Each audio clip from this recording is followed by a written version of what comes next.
Akhirnya kelar juga nonton episode pertama dari Peacemaker season kedua. Yang ekspresi gue pertama kali setelah nonton ini adalah danco. James Gunn ini berasa kayak bener-bener dukunnya DC Universe sekarang. Karena gue bingung mau bilang ini lazy writing atau ini jokes yang bener-bener another level gitu. Karena emang gue pikir gitu ya, dimana Justice League datang, ada Superman Henry Cavill datang, ada Aquaman, The Flash datang di ending dari Peacemaker season pertama. Gue pikir itu akan diubah dengan begini guys, karena memang The Flash kan pergi ke beberapa universe itu mengacaukan semuanya. Jadi Peacemaker ikut terkacaukan atau enggak dengan dimensi sakunya Peacemaker, tiba-tiba dia membentuk ini. Ternyata cuma ditempel dong. Jadi kita sekarang bisa sebut James Gunn itu adalah James the Tempel Gunn. Jadi kayak gue nggak ngerti kalau memang ini konsepnya kayak jokes, oke, dapet, gue ketawa banget ya jokesnya gitu, dapet. Tapi kalau konsepnya kita seriusin gitu, gimana konsep multiverse, konsep dimensi saku tuh gimana gitu, pocket universe, nggak masuk. Jadinya kayak lazy writing, jadinya kayak gimana gitu. Dan ini cuma menekankan ada hubungan tertentu sebenarnya di karpet terbang antara Guy Gardner dan juga Peacemaker, dan itu ini benar-benar bukan series, bukan untuk anak-anak 21 tahun ke bawah yang belum bisa menelaah gitu. Bahkan pas adegan-adegan dia menghirup itu tepung gitu kan, wah keluar semua tuh. Adegan-adegan vulgar semuanya muncul gitu. Dan gue sarankan jangan nonton bareng anak kalian gitu. Tapi di video kali ini yang pertama kita bakal bahas dulu istilah dari pocket universe dari Peacemaker yang disebut dengan quantum unfolding chamber. Di mana quantum unfolding chamber ini itu suatu dimensi buatan dari James Gunn itu. Karena gue cari-cari juga dan juga gue ingat-ingat di komik dari DC juga nggak ada istilah dari quantum unfolding chamber ini. Di mana ini sebenarnya dimensi saku yang bisa dibawa kemana-mana, yang dimensinya itu medianya itu bisa dari pintu, bisa dari lemari kayak gitu. Dan ini menjadi perhatian khusus dari tim keamanan dari Argus, karena memang setelah insiden kayak mereka sebut di sini gitu Luthor Incident, dimana ini akhirnya nyambung canon dengan cerita yang ada di film Superman, karena memang series dari Peacemaker season kedua ini cuman 1 bulan setelah kejadian dari yang terjadi di film Superman yang besar-besaran itu, sehingga memang Argus sangat wajar fokus dengan beberapa glitch yang ada hubungannya dengan pocket universe, dan juga nggak mau lagi kejadian seperti Luthor Incident itu terjadi lagi. Dan akhirnya ya di sini mereka akhirnya menemukan titik-titik glitch lagi, salah satunya di rumah dari si Christopher Smith ini, dimana ini adalah rumah dari Peacemaker, adalah rumah dari orang tuanya Augie Smith. Augie Smith. Nah, dimana gue penasaran banget White Dragon bikin Pocket Universe ini gimana, tapi yang nggak jauh-jauh beda juga dengan istilah bikinan dari Lex Luthor. Dan si Augie Smith ini kayaknya juga sangat mumpuni dan juga pintar untuk bikin Pocket Universe. Ternyata di episode pertama ini langsung diperlihatkan bahwa Pocket Universe ini bukan sekedar untuk menyimpan topeng ataupun kostum-kostum dari superhero kayak Peacemaker ataupun White Dragon gitu. Ternyata setelah dia masuk ngajak Igli itu kan, si elangnya itu, Iglinya keliling, dia nyari, ketemu lagi pintu, loh kok ada topeng gue juga di sini, dan lihat pintu, loh, dan akhirnya dia pencet tanda sandi mirip. Pas buka, dia masuk ke universe yang berbeda. Dan dia lihat keluar, bapaknya Augie itu hidup lagi. Kemudian juga ketemu lagi sama Kate, kakaknya yang sempat dia bunuh di masa kecil, yang menjadi masa kelam dari Peacemaker. Di universe ini semuanya baik-baik aja. Bahkan mereka disebut dengan superhero top trio yang udah menyelamatkan banyak masyarakat. Salah satunya juga di sini ada disebut di beberapa koran itu, kalau kalian jeli, ada Gotham, ada juga beberapa referensi dari superhero-superhero yang ada di komik-komik dari DC. Dan ya, ini makin memperjelas sih, dimana ini Quantum Unfolding Chamber ini menurut gue akan menjelaskan sesuatu. Apalagi James Gunn, gue sempat nonton di beberapa interview bahwa dia mengatakan bahwa si Pocket Universe yang ada di Peacemaker ini bukan sekedar pelengkap cerita di film ataupun series Peacemaker aja, tapi juga akan menjadi elemen penting yang akan terjadi nanti di DC Universe. Artinya, kalau kita boleh berteori juga menduga-duga bahwa James Gunn akan menggunakan konsep The Temple Man lagi ataupun The Lazy Writing-nya lagi untuk memunculkan superhero-superhero yang menurut dia nggak kekejar nih waktunya. Mungkin di 10 tahun ke depan, mungkin dia The Batman kayaknya nggak kekejar, ambil tuh dari universe dari versi Robert Pattinson, mungkin pluk masuk aja kayak gitu ya. Gimana? Sah-sah aja dong, sah-sah aja kalau dia bikin kayak gitu. Jadi ya gimana kita nggak terlalu menganggap serius, tapi kalau konsepnya ini tentang Superman, Supergirl dan film-film layar lebar dari James Gunn, jangan se-lazy writing itu sih menurut gue. Tapi kalau dibilang lazy writing juga nggak terlalu lazy banget gitu, dimana ini juga mereka udah nggak berharap lagi dengan universe versi Zack Snyder, jadi ya menurut gue aman-aman aja. Jadi ini levelnya lazy writing yang masih bisa terselamatkan lah. Aman banget kan. Tapi di sini yang menjadi fokus utama juga adalah teman-teman dari Peacemaker ini semuanya bubar, udah nggak kerja di Argus lagi, dimana Lyoto Adebayo juga kerjanya serabutan sekarang gitu. Emilia Harcourt juga gawenya ya cuman ke psikiater, stres, nonjokin dashboard mobil, karena memang terjebak di masa lalu. Vigilante dan juga Ekonomos pun mereka kerja masing-masing, masih jadi tukang cuci piring si Vigilantenya. Ekonomos ternyata sekarang masih kerja sama Argus, tapi sistemnya di Depak aja, cuman ngawasin rumah dari si Chris aja yang rumahnya Peacemaker, karena ada beberapa glitch tersebut. Barulah di sini yang bikin menantang menurut gue adalah, gue pikir ya, setelah si Chris menghisap tepung itu, mungkin yang adegan vulgar itu kan halusinasi dia aja kan. Kan memang mungkin orang yang ngisap si tepung itu kayak gitu juga kan, berhalusinasi kayak gitu.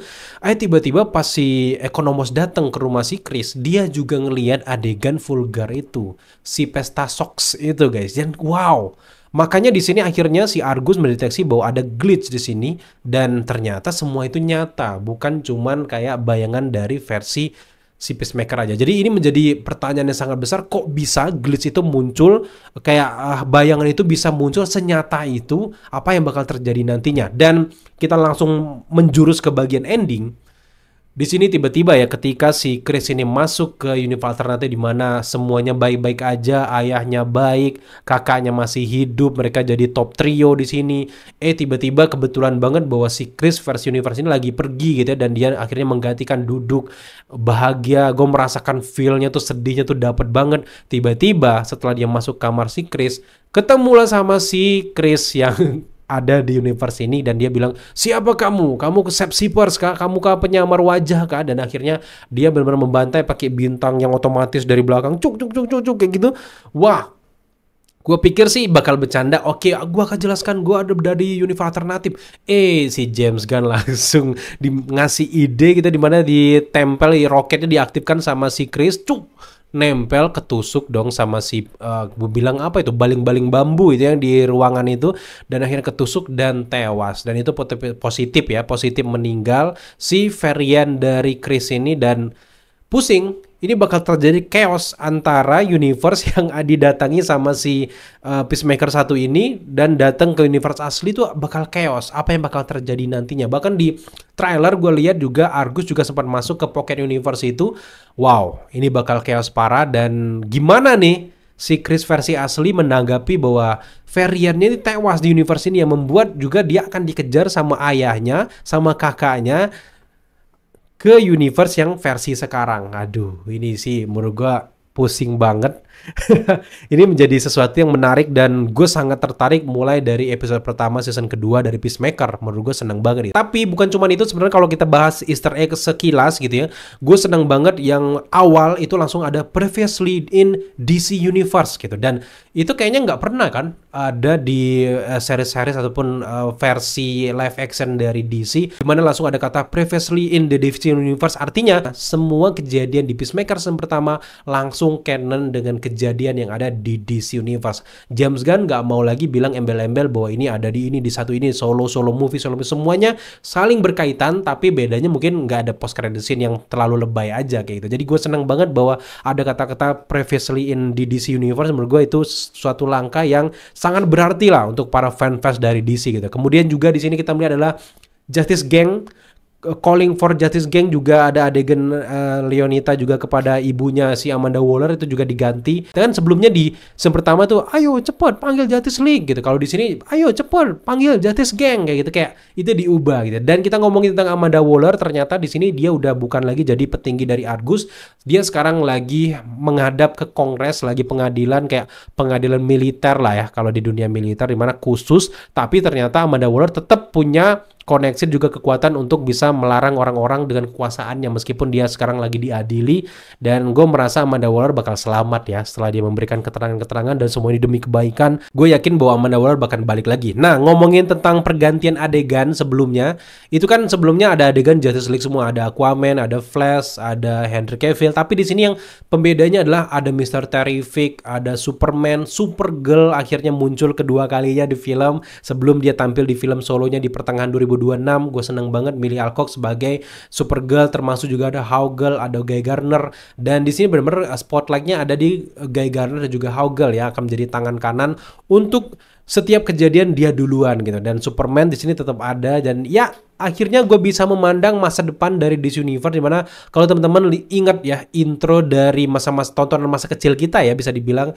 Justice League Unlimited itu kayaknya arahnya James Gunn bakal ke sana, dimana kita akan melihat ada Peacemaker, ada Hawkgirl, ada semua superhero, ada Batman, Wonder Woman versi terbaru dengan intro kayak gitu. Wah, itu sih benar-benar yang gue idam-idamkan, dan gue pengen banget DC ada di masa jayanya, dan nanti bakal terjadi crossover antara Marvel dan DC.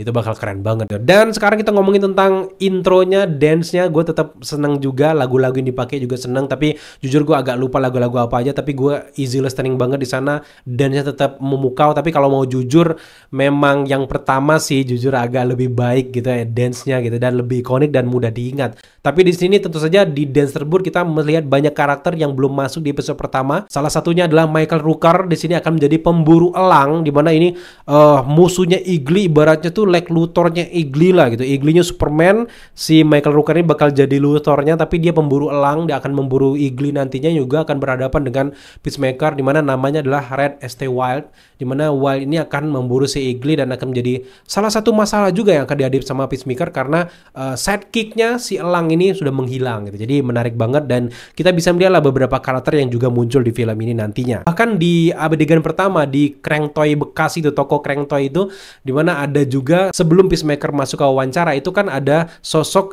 cewek juga pakai baju superhero kayak mirip kelinci, itu adalah White Rabbit. Di dalam versi komik DC pun ada White Rabbit, di mana White Rabbit ini bernama Jane Hudson. Dia ini awalnya adalah sosialita dari Gotham, tapi akhirnya menjadi jahat dan bisa mengubah diri menjadi dua, guys. Tapi terus ini dijadikan joke sama James Gunn bahwa dia nangis, ternyata nangisnya gara-gara ya dibully sama Guy Gardner, si Hawkgirl sama Maxwell Road. Dan karena memang itu akhirnya kita tahu pas si wawancara ternyata speakernya itu masih aktif walaupun mereka matikan mode on off-nya, makanya si White Rabbit bisa senangis itu. Gila sih, ini benar-benar kayak mencirikan bahwa pembulian itu beneran ada di sana. Kemudian juga untuk Lord Tex pun tetap ada di sini, mana si Economos pakai handphone mereknya Lord Tex gitu ya, dan tetap aja ini karena memang canon dengan dunia dari Superman, semua juga itu setnya mirip, bahkan gradingnya tuh mirip dengan set dari juga grading dari film Superman. Itu gue seneng banget ya, lagi-lagi karena memang tetap James Gunn ya yang mengendalikan semuanya gitu. Kemudian juga yang menarik juga di Pocket Dimension ini ada juga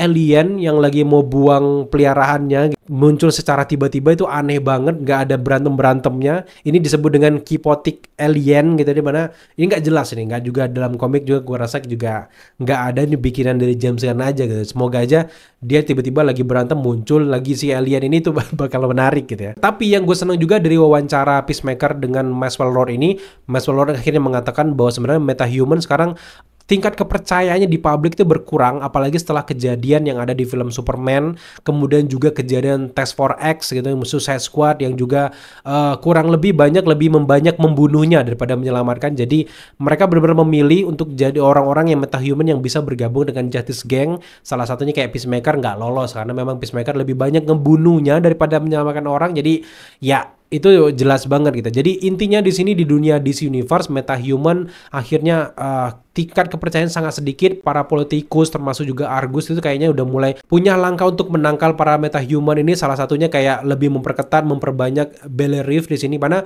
penjara Bel Reef ini juga disangkut pautkan dengan beberapa berita ternyata banyak metahuman juga yang kabur, bahkan juga sempat disentil ke Gotham kayak gitu. Artinya Gotham tetap digunakan di konsep-konsep cerita dari dialog ini, dan Batman mau nggak mau lambat laun juga akan muncul Batman, di mana dia kan bikin film Brave and the Bold kan. Jadi Batman kayaknya udah eksis di sini tapi memang belum difilmkan dan belum dimunculkan. Jadi ya sabar aja gitu. Sekarang kita harus fokus dulu dengan dunia Superman, dengan dunia Peacemaker, termasuk juga dengan Supergirl nantinya di tahun 2026. Batman mungkin di tahun 2027 gitu. Jadi siap-siap aja gitu. Tapi ada yang menarik juga, ada asisten dari Rick Flag Senior, itu namanya adalah Sasha Murdoch kalau nggak salah ya bacaannya. Sasha Murdoch ini tuh mantan pacarnya Batman Bruce Wayne dan juga mantan cem-cemannya Mr. Terrific sebenarnya yang nanti bakal jadi cyborg ya.